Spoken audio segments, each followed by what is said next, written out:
기억밖에는 없습니다.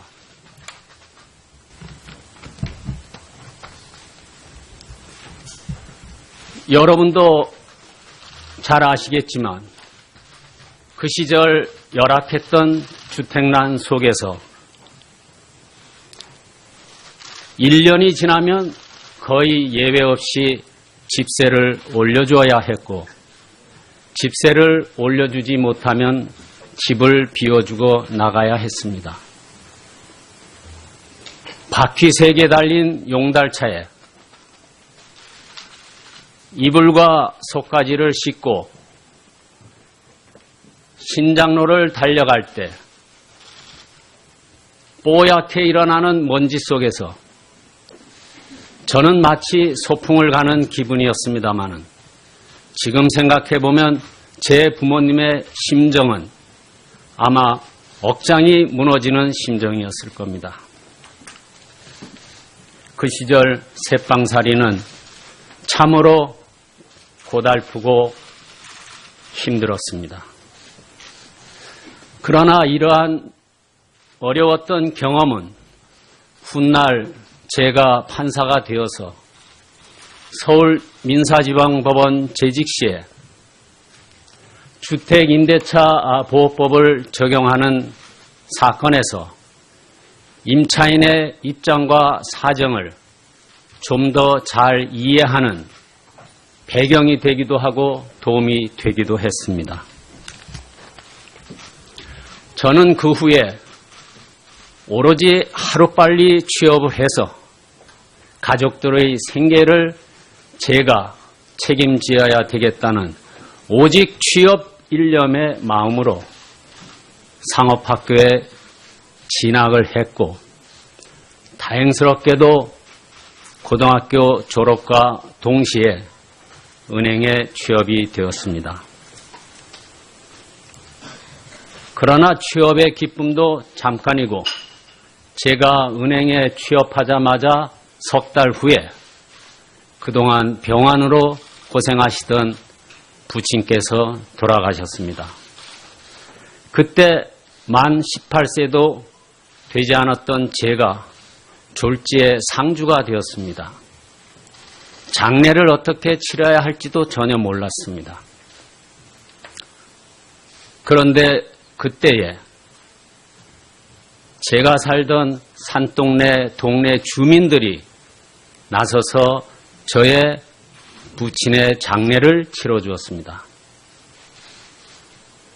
또한 다니고 있던 은행의 동료들은 사흘밤을 와서 장례식장을 지켜주었습니다. 이러한 동네 주민들과 직장 동료들의 은혜는 평생 제 가슴에 남아있고, 또한 이 사회의 따뜻한 인정으로서 가슴 깊이 간직하고 있습니다. 은행에 근무하면서 그 무렵 막 출범했던 한국방송통신대학에 진학할 수 있었던 것도 저에게는 큰 행운이었습니다. 그 당시 직장 생활 때문에 대학에 갈 수 없었던 전국의 수많은 직장인들에게 막 출범한 방송통신대학은 그야말로 배움의 갈증을 해소할 수 있는 가뭄의 담배와 같이 고마운 존재였습니다. 저는 방송통신대학을 거쳐 비록 야간이지만 정규대학교 야간부 법학과에 편입을 해서 사법시험을 거쳐 오늘 이 자리에까지 오게 되었습니다.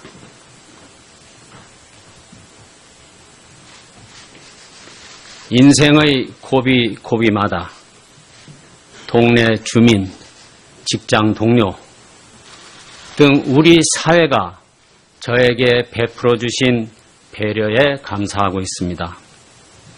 이러한 일들을 통해서 저는 한 개인의 발전은 그 개인 혼자만의 노력의 결과가 아니고 직간접적으로 우리 사회 우리 공동체의 도움에 크게 빚지고 있다는 것을 깨닫게 되었습니다.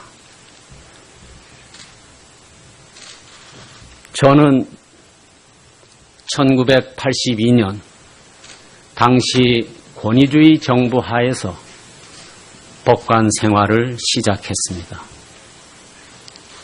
그 당시 암울했던 시기에 저 나름대로 법관으로서의 소신을 지켜보고자 노력하였습니다. 그러나 저의 이러한 작은 노력은 그 당시 새 시대를 열어가기 위해서 각계각층에서 하신 노력과 희생, 특히 그 중에서도 법조계의 선구자적인 선배 동료들의 희생과 헌신에 비하면 참으로 초라하기 짝이 없었다고 생각합니다. 변호사가 되어서도 저는 그저 제가 맡은 사건에 열심히 하였을 뿐이지 사회 정의 구현이라든가 인권 옹호와 같은 변호사의 기본적 사명의 완수를 위하여 제가 크게 기여한 바는 없었다고 생각을 합니다. 이와 같이 별로 내세울 것도 없는 제가 대법관이라는 영예로운 자리에 제청된 이유는 사회의 여러 목소리와 가치들을 대법원 판결에 담고자 하는 국민들의 열망이 반영되었기 때문임을 잘 알고 있습니다. 제가 국민들의 이러한 바람에 잘 부응할 수 있을지 막중한 책임감을 느낍니다. 또한 법원 실무로부터 오래 떨어져 있었기 때문에 대법원의 많은 사건들과 경무를 잘 감당해낼 수 있을지도 걱정이 큽니다. 그러나 오늘 청문을 거쳐 제가 만일 대법관의 자리에 자격이 있다고 인정을 받아서 대법관에 임명된다면 제 평소의 소신과 같이 최상에 서는 물과 같다는 의미의 상선 약수와 같은 그런 판결을 하도록 노력하겠습니다. 그리고 제가 법관으로서 개인적 이념, 가치관, 경우에 따라서는 독단이라고까지 할 수 있는 것까지 혹시 법관의 양심과 혼동한 일은 과거에 없었는지, 법관의 독립이라는 이름으로 포장을 했던 일은 없었는지 겸허히 자신을 되돌아보겠습니다. 철저한 자기 반성과 인식을 통해서 좌우에 따른 개인적인 가치관 또는 편향된 시선 이런 것을 떠나서 사회적으로 공감받을 수 있는 보편적 인식을 파악하고 대법관의 직에 임하도록 하겠습니다. 또한 법치주의 확립을 위해서 노력하겠습니다. 목적이 수단을 정당화하지 못한다는 신념을 가지고 있습니다. 작은 불법을 용인하면 큰 불법을 저지할 수 없다는 생각을 하고 있습니다. 이제는 우리 사회가 모든 분야에서 법을 존중하고 법을 지켜야 한다는 인식의 대전환이 필요하다고 생각합니다. 물론 사람에 대한 따뜻한 마음은 간직하는 그러한 법치주의가 되어야 할 것입니다.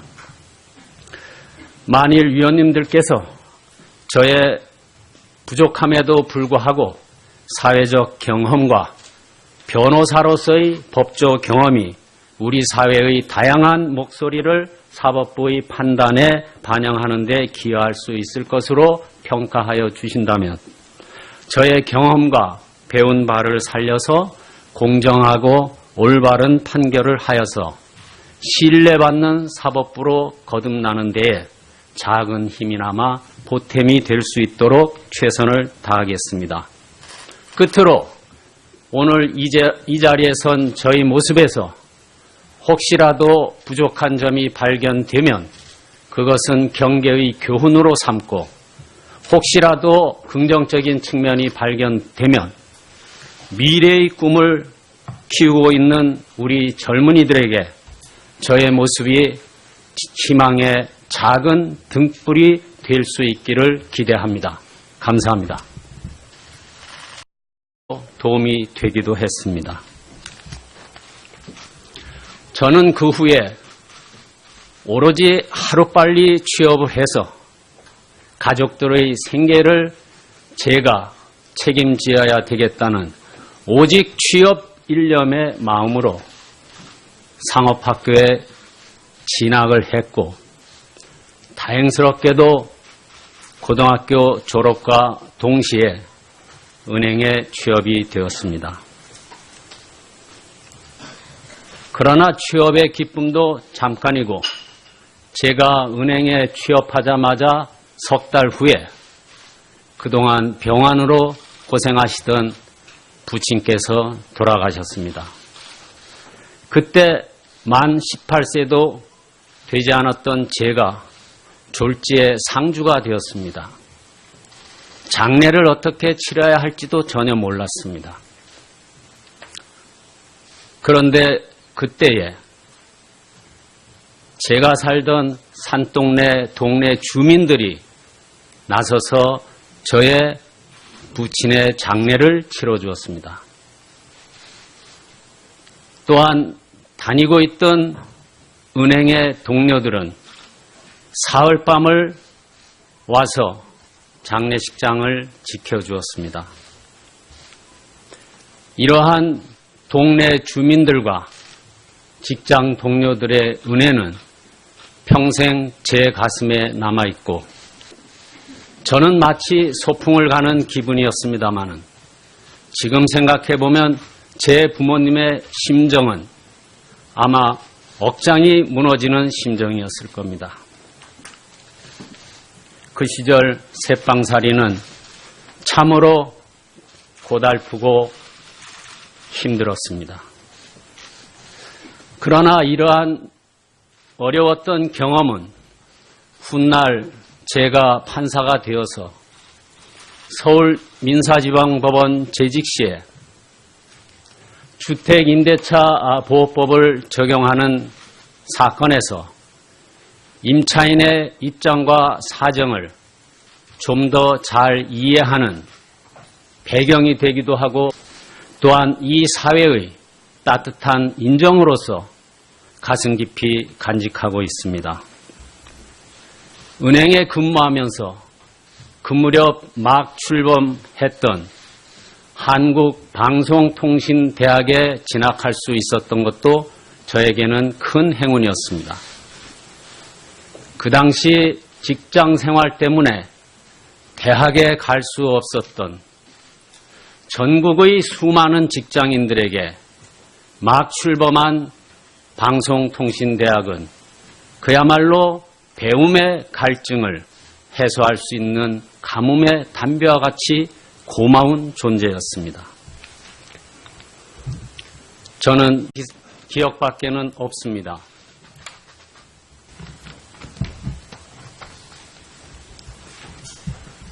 여러분도 잘 아시겠지만 그 시절 열악했던 주택난 속에서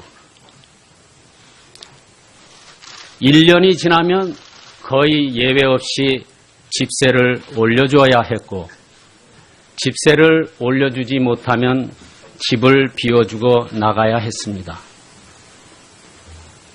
바퀴 3개 달린 용달차에 이불과 속가지를 싣고 신장로를 달려갈 때